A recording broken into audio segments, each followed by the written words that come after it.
guys, today we're explaining everything about earth movers. Let's ignore this thing. We're going to take this as an example. Earth movers are giant quadrupedal colossal beast machines that were built at the end of the final war. They're even called the arm pinnacle of the final war. Of the final war. They're basically just giant war machines made to counter other machines. They're also made by Japan. By the way, they're called the Japanese text on the 1000 THR Earth Mover. But it's unknown if countries also caught on to that and decided to.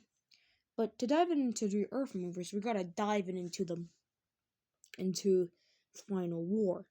The final war took place as, I feel like at the start of World War One, it lasted 200 years.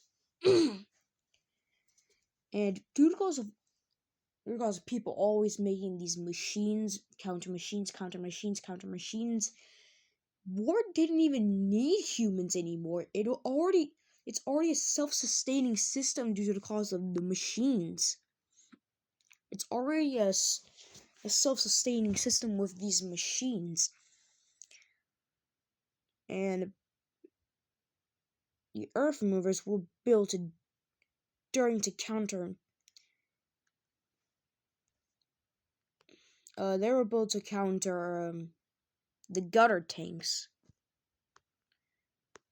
And what I'm making here will be explained in a while.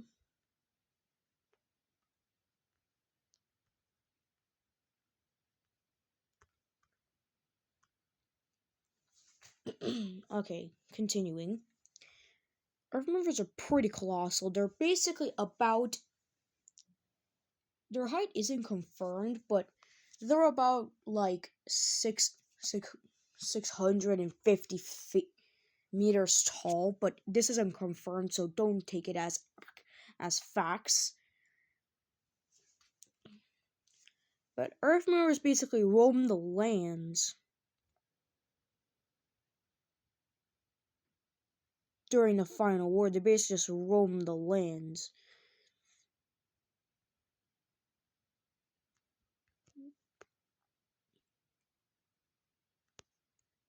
Should do something over here. But yeah, Earth movers were basically built at the final war, but V1 was built before the war, but he was a little too early, a little too late because the war ended. Yeah, the war basically ended, and they didn't need V1. But these things were so powerful that it's actually said that they could level a whole city. But yeah, you could level a whole entire city. And you might be wondering, what is this arm here? It's actually a rail cannon that they use.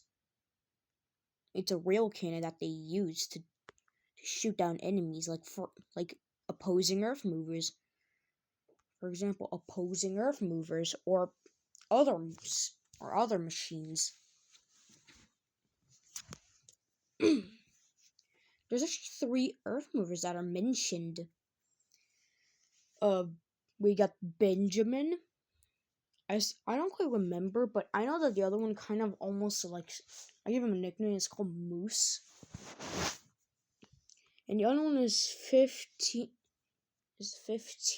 KUR, I think it was. These were Earth movers,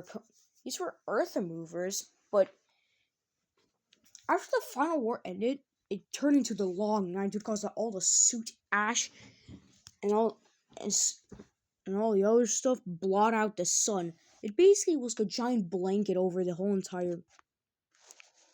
It was basically a giant blanket of ash over the whole entire world.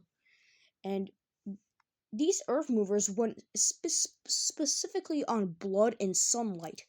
And without the sun, they eventually died out one by one.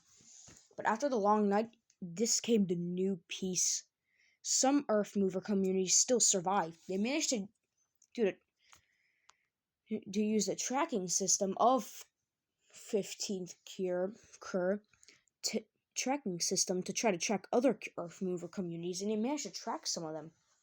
With the moose community and others, they managed to they dismantled the Earth movers and create stuff to make cities, buildings, and other stuff. And oh yeah, basically after the war ended, the Earth became inhabitable. It basically just became a fiery place where no fauna or plants can live in. So guess what the humans did? They decided to settle on the backs of these beasts. Yeah, they decided to settle here. We just decided to settle here because the Earth was no longer inhabitable. I think it was no longer inhabitable due to cause I think the fire. Fire like down here stuff. But they basically lived on the Earth mover. But after this, after with all of the ash blocking the sun, the Earth movers eventually died out. The Earth movers eventually died out. A minute.